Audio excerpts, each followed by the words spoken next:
Good afternoon. Welcome to OptionsTender. It's Friday, September 12th, 2025. So we're taking a look at SPX. We'll probably take a quick look at QQQ and Tesla, also the VIX, and we'll kind of show you, what we do in our members service for the individual stock membership for $4.99 a month. And also, we're doing this intraday about 1:30 p.m. Eastern Standard Time. If you want to get these videos intraday, consider becoming a YouTube supporter. It's 99 cents a month. Not asking for anything, but just a little support. And that comes with the Discord and trade alerts. And so we talked in the Discord today, and we really, I had a few traders that were talking about Tesla yesterday, so I did a video on it.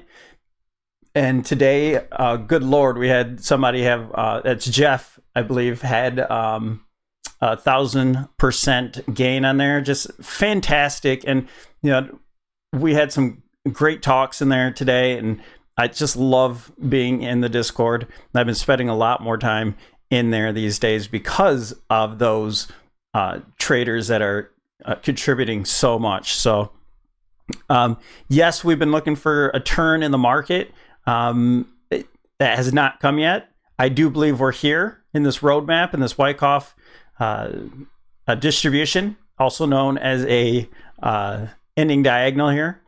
And so we'll be looking for, do we get one more little dip and then one more high? That could be, I was looking to see if that dip came into maybe next Tuesday, or if we just top next Tuesday.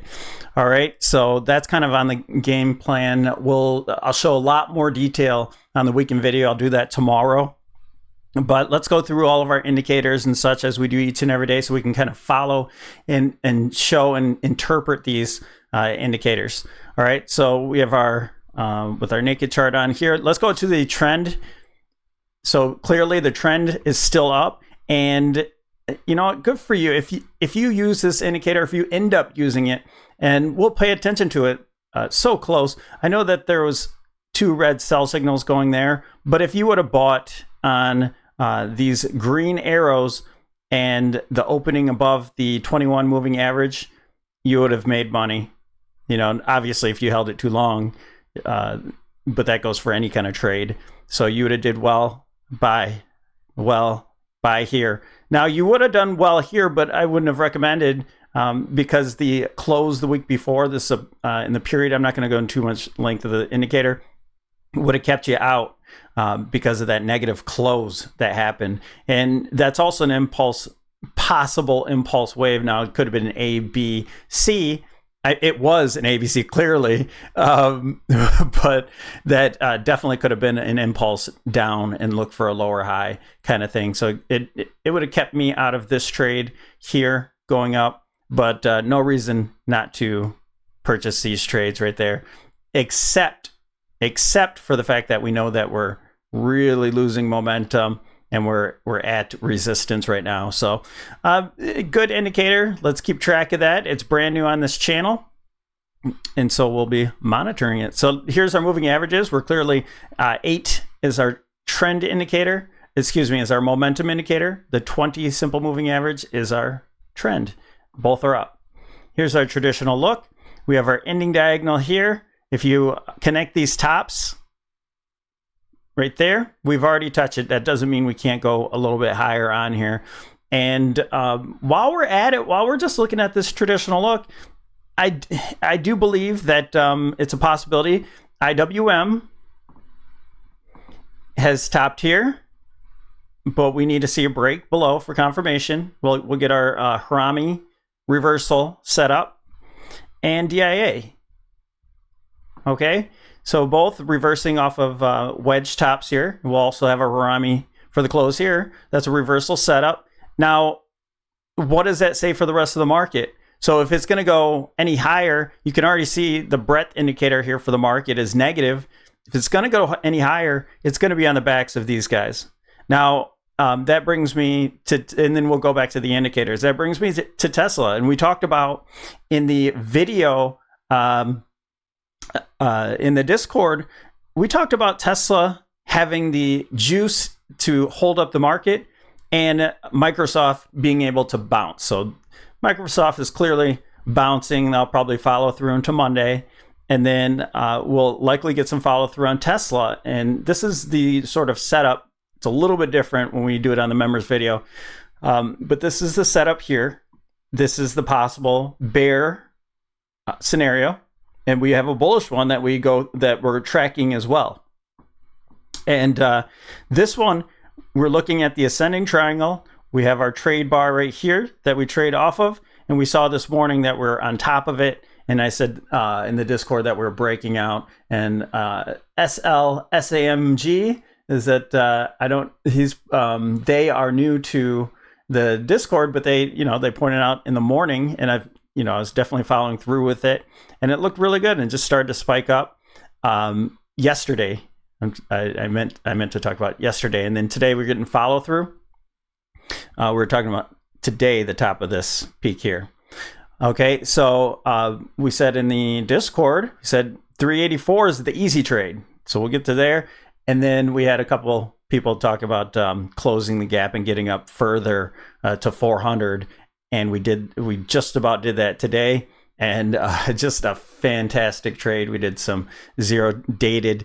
And that's not my typical trade there. But overall, we said we have an impulse wave down. And then we're looking at an A, that B triangle that got us real tight here. Everybody was looking at the triangle, but then what was happening here? Now you have two situations that can occur. You have a nesting, that's a 1 2 1 2, and then you have 3 and then 4 5, and that continues higher, and 4 5 4 5.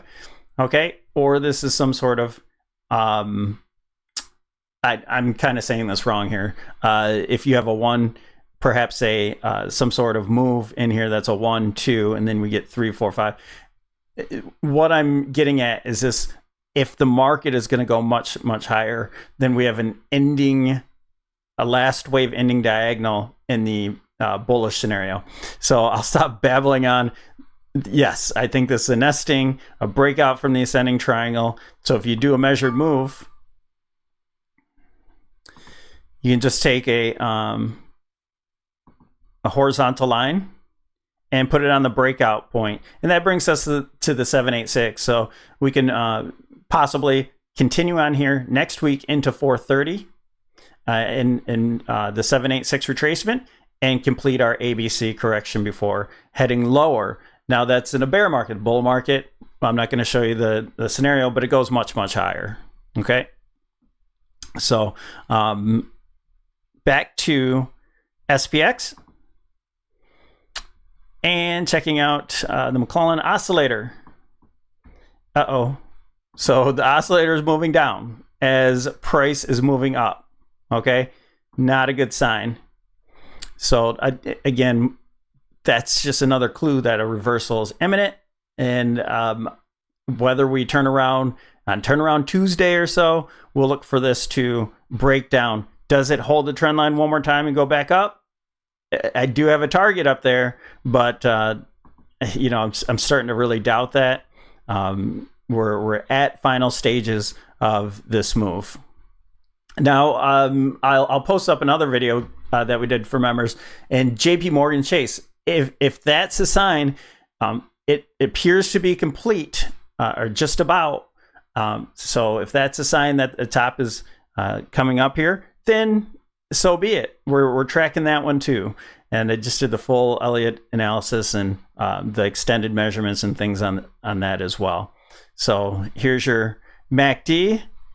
No surprise, with just negative divergence all the way. And then we had that breakout from here that showed now just 2 peaks here rather than 3 or 4. Okay, so I just have them marked up here. Where we're getting that negative divergence. And so getting oversold in this 80 zone is not unusual, but when you're losing momentum and you already have a high right up here at your possible wave 3 top, then, this is probably going to be just about it here around 81 or so.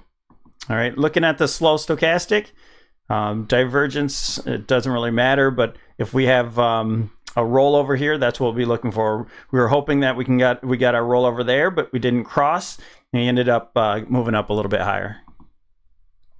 Demark. Now here's where the timing gets interesting here, and this is what we talked about in yesterday's video on the lower time frame. I'm not going to go through that again. We have a possible topping candle here, and you can still get a 9 count exhaustion here, or even a 913 if we go long enough. But we're looking for maybe 3 more days or so.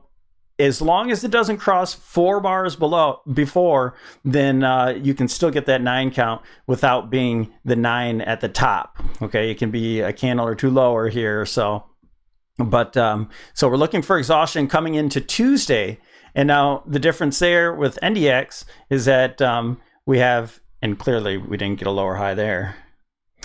We have a 6 count, so Wednesday, an FOMC day, would be our 9 count exhaustion. And again, a top can come in first, and then you get your 9 next. It doesn't really matter. So, will we get our sell off into FOMC? Is this the movement, sell the news opportunity?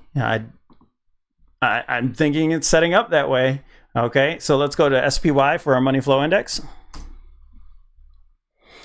And I got to get moving because I have a wedding to attend.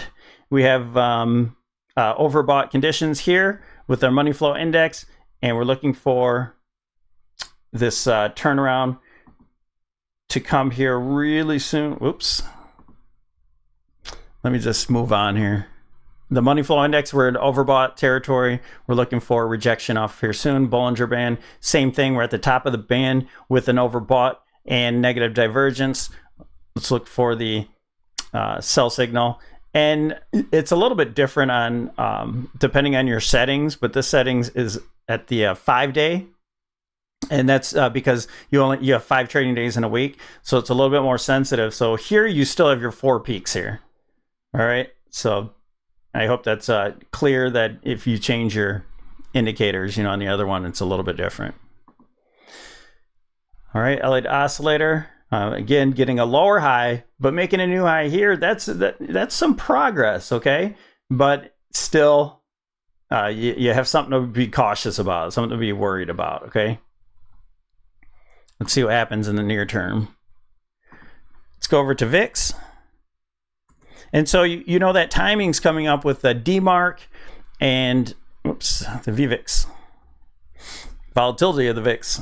Okay, so again, we're talking about this coming into our cycle low. Our cycle low just happens to be on Tuesday, the ideal cycle low. And so we could get, a little bit lower prices here going into that cycle, which means the market's probably not moving or going a little bit higher.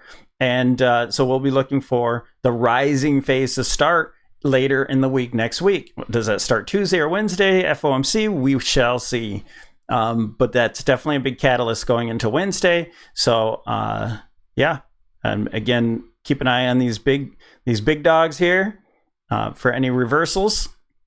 Some could start earlier than others, and Tesla can just have another 6 to 10% day tomorrow, Monday. So keeping the market up. So we'll see. Let's go to SPY on the 65, and we'll close it out in just a minute here. Okay, so looking at your trend, clearly up, all green. If you would have bought here, you'd have kept you in this whole move here. I did not, clearly. I did get in Tesla. That was pretty cool. Moving averages, that's pretty obvious. They're moving up 8 momentum even today on the hourly, where our momentum is clearly up.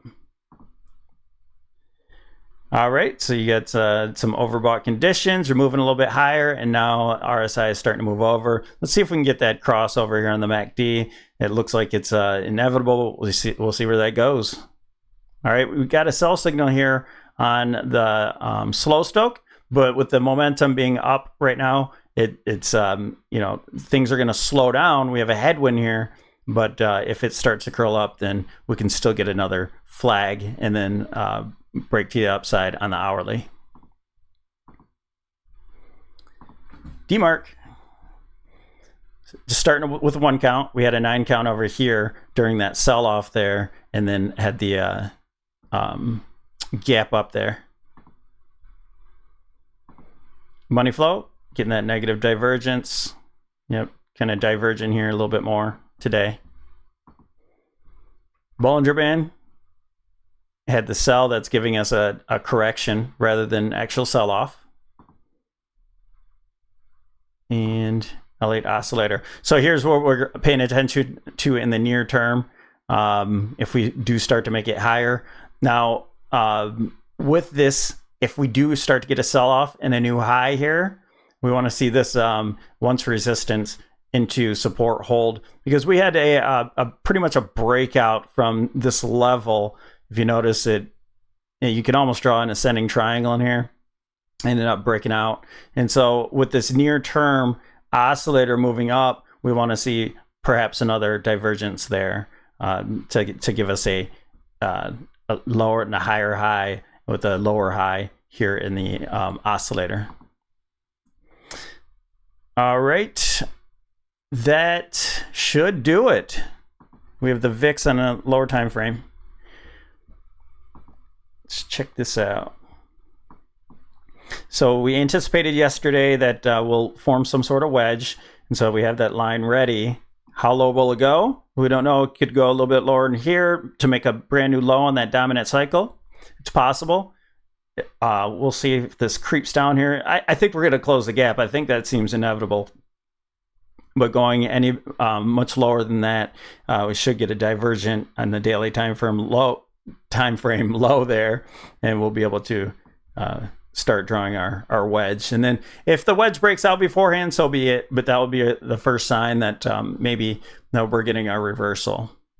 All right, you guys, that's it. Thanks for watching us here at OptionsTender. Have a wonderful day. Have a great weekend, and we'll visit you tomorrow. I'll put out that weekend video.